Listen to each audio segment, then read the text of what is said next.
So let's talk about the iPad Pro 2020 edition, but before I start my review of the iPad Pro 2020 edition, I just want to make this clear. This is going to be a big disclaimer, but I did not pay my own money for this product alone. I actually got in a review unit of the iPad Pro 2020 edition in for review, so keep that in mind, but that will not change my thoughts and opinions on this product alone just because I did get a review unit in. And you may be asking yourself, which version of the iPad Pro did I actually get in for review purposes? Well, I actually got the bigger 12.9-inch version in the mix compared to the 11-inch version of this product, so keep that in mind as well as you're watching this video. Also, I do have experience with this product because I have been using this product now for roughly 30 days, so I do have some pretty good experience using this product alone. So without further ado, let's actually talk about the iPad Pro 2020 edition. First of all, what is new with this product compared to the previous iPad Pro?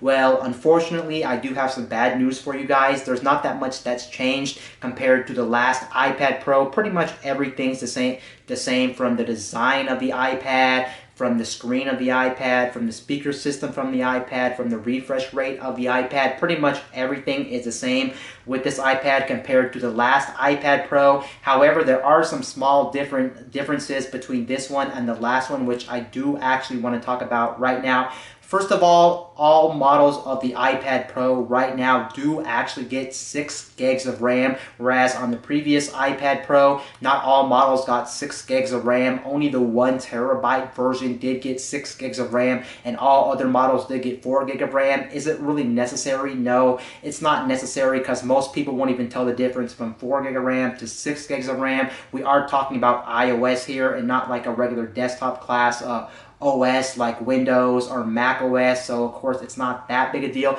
but that is nice that they did give us more RAM, two more gigs of RAM from the previous model, which most people probably only have 4 gig of RAM, since the 1 terabyte model was just way too expensive, of course. So there's that, and I'm actually glad about that, but it's not noticeable and it's not a big deal. But I guess in the long run, if you're going to be keeping your device for 4, 5, 6, maybe potentially 7 years, that is actually a good thing. So props for Apple to try to make this as future-proof as possible by giving us a lot of RAM in it, and it is nice. We do have so much RAM to actually play with. Another thing Apple did actually upgrade with this year's iPad Pro is the fact that we do have a slightly faster CPU. Unfortunately, it's still going to be the same CPU we had in the 2018 model, but they are giving us some more GPU power. We do get one more core unlocked on the GPU side, but again, just like the RAM, you're not even going to notice the difference in performance when you compare it to the last version of the iPad Pro. It will help in certain scenarios if you're video editing,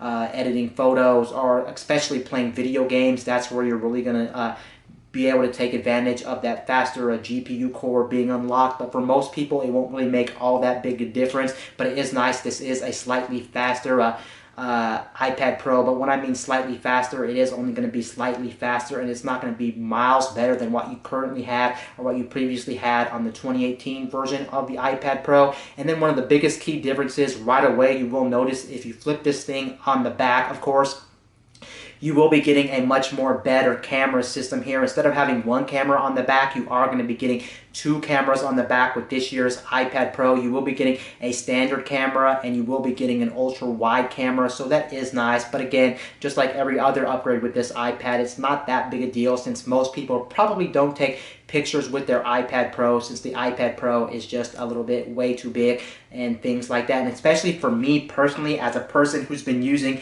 the 12.9-inch iPad Pro, there's no way I'm going to be using this to take pictures, since this is a little bit too big and a little bit too bulky to actually take pictures. It's not really necessary. So it makes me wonder why Apple even decided to put an ultra-wide camera on the iPad when I think most people don't use it. But I'm sure there are people out there that do use their camera system on their iPad, so it is nice to have that ultra-wide camera on the back of the brand new iPad. And then another thing that Apple did actually incorporate with this year's iPad Pro is the fact that we do have an all-new Lidar Scanner, and the Lidar Scanner is pretty much going to be only used for one thing and one thing only. It is going to be used for augmented reality. Now, I have not tested this out myself since I'm a person that's never ever going to use augmented reality. I do know that there are some useful things you can do with augmented reality. One of the best things you can do with augmented reality is if you're going to be shopping online or shopping for furniture, you can hold it out in front of you in your room, and then you can have something virtually pop up in your room through the camera's lens. That's actually going to be very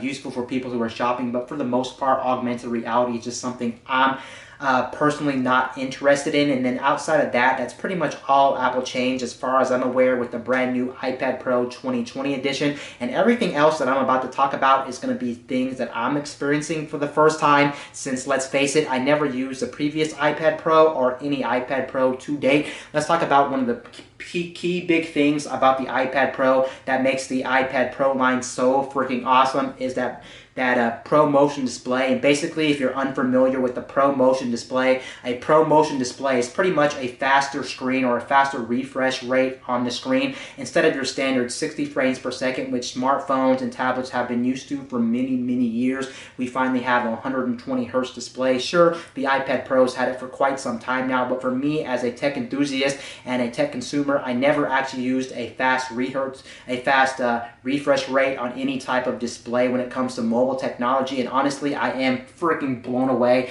by how amazing the display is, considering that I never used it before. Web pages are just so fast to browse through. The interface is so fast. The performance is absolutely amazing. Now, will you notice the faster refresh rate on the actual display of the iPad Pro? Of course, it will depend on you as a person, because I heard some people can't actually notice the difference from 60 frames per second to 120 hertz.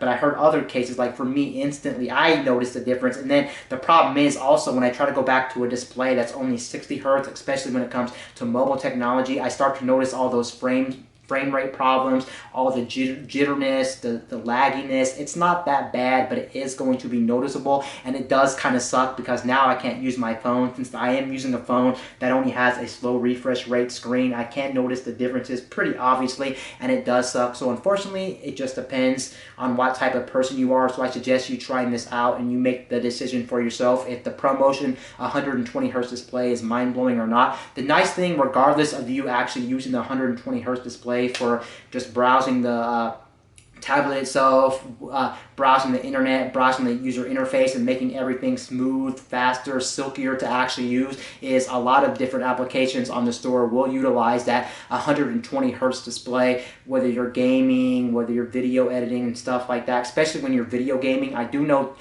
games like Fortnite do actually use the 120 hertz display, and honestly that is absolutely fantastic because as we speak right now, consoles like the PS4 or the Xbox One can't even get frame rates higher than 60 frames per second, so it is pretty amazing. Some games on the App Store will get 120 hertz. Not every game will take advantage of that. You will have to see which games take advantage of the ProMotion display, but when you have it, it is actually pretty phenomenal that you can actually use it. And then other nice thing about the ProMotion display is anytime the ProMotion display is active, especially when you're web browsing or pretty much anytime you scroll around the screen, which makes it super buttery and super smooth, is it will go up to 120 hertz. But then when you're on a static screen, like maybe just reading a web article, viewing a picture, maybe watching a video, it will lower the frame rate back down to 60 frames per second, so you won't actually drain battery on your device. So that is actually nice. The 120 hertz display is actually variable, and you can't really choose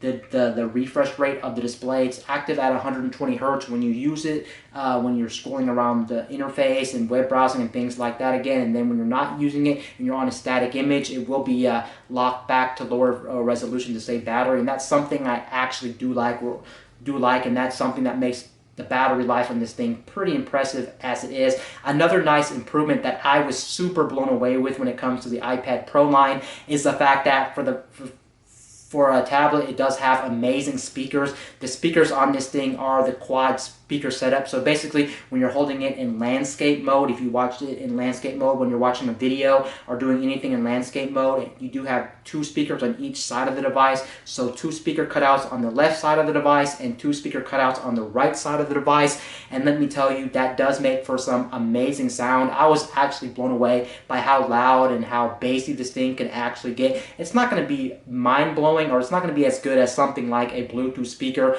or a stereo sound system, of course, but for a mobile device, it is super impressive. At times, it gets almost a little too loud for me personally, where I really do feel like I do actually have to turn down the sound because it is blowing out my ears sometimes, and it is kind of uncomfortable to actually use this thing. Take a look and listen to the sound that's actually coming out of this thing, because I do think the sound of this thing is actually very impressive. So as you can see, you heard what was coming out of this thing, and let me tell you, it is absolutely fantastic. If you're in a small to medium-sized room, of course, you will be able to hear how loud this thing is, and you won't need anything like a Bluetooth speaker or anything like that to actually use the device. Now, on the topic of sound, I am slightly disappointed that Apple, out of all companies, decided to put the iPad Pro without a headphone jack. That may not sound like a big deal, since when we go to cell phone technology, they've been doing that for years, and other companies have been following suit. But the only thing that makes me dislike this is the fact that it is the iPad Pro, and Apple does make other iPads that do actually have headphone jacks, and it's very weird. This is the most expensive iPad that Apple currently sells, so why does this not get a headphone jack, but the other iPads that are cheaper than this one do get a headphone jack? It really does boggle my mind to why Apple decided to do that. You would think the iPad Pro would have way more features than all the rest of the iPads, which is technically true, but then miss a feature that those other iPads have. It just doesn't make sense. And for me personally, sometimes it is nice to have a headphone jack, but don't worry, you can buy a USB Type-C to headphone jack adapter if you really want to use something like a headphone jack on your iPad Pro, of course. So that's pretty much taken care of. I guess Apple really sees the future as a portless future, of course, and that's no different towards the headphone jack, of course, and I understand why they did that, but then again, I don't understand why they did that as well. And now let's actually talk about one more thing. Let's actually also talk about the design. I do want to talk about the design here and actually talk about the 12.9-inch edition that I do have for review purposes. First of all, I do like the design of this product. Honestly, now that I've actually used this for a month, I actually think this is one of my favorite Apple devices of all time. Yes, I said all time because honestly, I like the way this thing looks. I like the kind of more rounded corners of this thing. This device kind of reminds me of something like the iPhone 5's design, I do believe, and I just love everything about this design. I also love the fact, too, this is one of the few iPads out there besides the iPad Pro 2018 that doesn't actually have a forehead and chin. It's pretty much all symmetrical around the whole entire device. It does have a very small bezel. It does have a bezel, so it's not all screen, but it's pretty amazing to actually hold this thing in your hand when you actually have pretty much almost no bezel around the screen, and really makes this thing really feel like you're pretty much holding a full glass screen in your hands. And this is the future of technology. I absolutely love the screen on here, just the fact that I love the new design without a really big bezel, a forehead, and a chin. Now let's actually also talk about the screen on this thing, because the screen I think is only an LCD panel, but let me tell you, the LCD panel on this thing is amazing for what it is. Sure, it's not going to be as good as like OLED technology and things like that, but Apple doesn't skimp when it comes to the actual technology of their screens. And when you're watching things on this display, whether you're reading text, whether you're looking at the user interface, whether you're watching movies on this thing, anytime you're looking at this big beautiful display, you won't even be able to notice any pixelation on the screen or any discoloring or anything like that. It is amazing. But then, of course, when I do go back to OLED displays, which I am used to using OLED displays, it kind of does bother me slightly that this thing should be OLED display and should not be an LCD, because if we look at the past iPads, not just the previous iPad Pro, but all iPads ever made, they never really did anything outside of LCD technology, and we're still talking about LCD technology, and it's kind of unfortunate.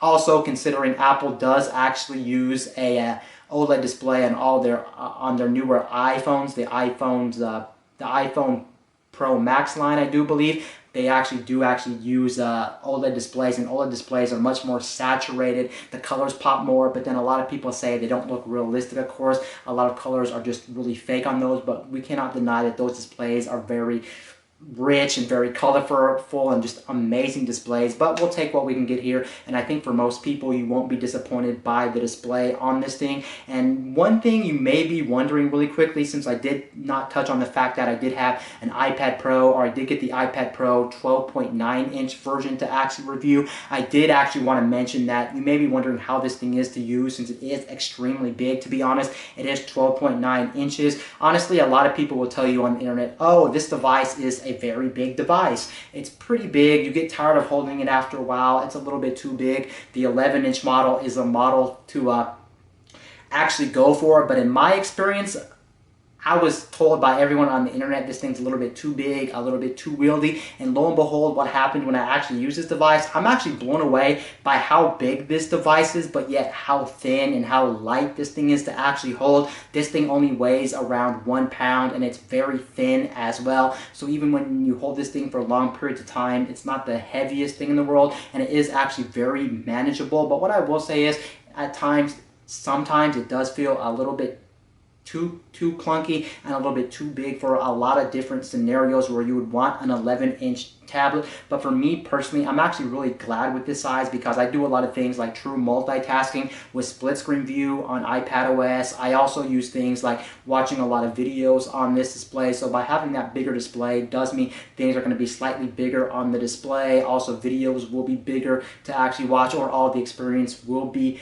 a bigger and better experience with the 12.9 inch one. Really what the 12.9 inch one is going to be good for is for people who really want to replace something like a laptop, or if it's your only device in the house and you just want to use it as your main device, and of course go with the 12.9 inch display. There is no wrong or right answer when it comes to display size, honestly, because screen size is going to be subjective to each and every person. Can you get away with using an 11-inch iPad? Can you get away with using the 12.9-inch iPad? Also, the price point is actually going to be a really big deal. The 12.9-inch one that I did get in for review purposes is going to cost $1,000, and that is very expensive for a tablet, let alone a computer as well. Of course, that is very expensive. Whereas if you look at the 11-inch model, you do save about $200. It is going to cost you, I think, about $800 for the 11-inch model. So that may be the biggest key factor of it, the price difference. But overall, I love it, and I just love everything about this tablet. It is an amazing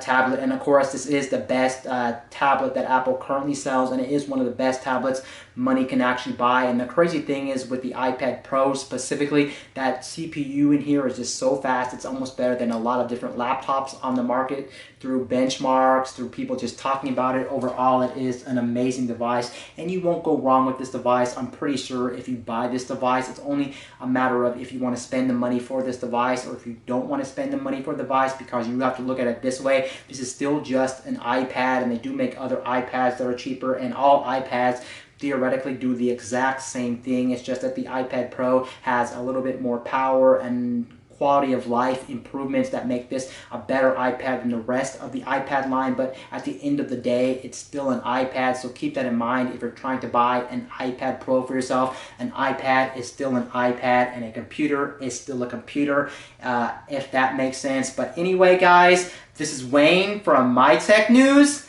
signing out.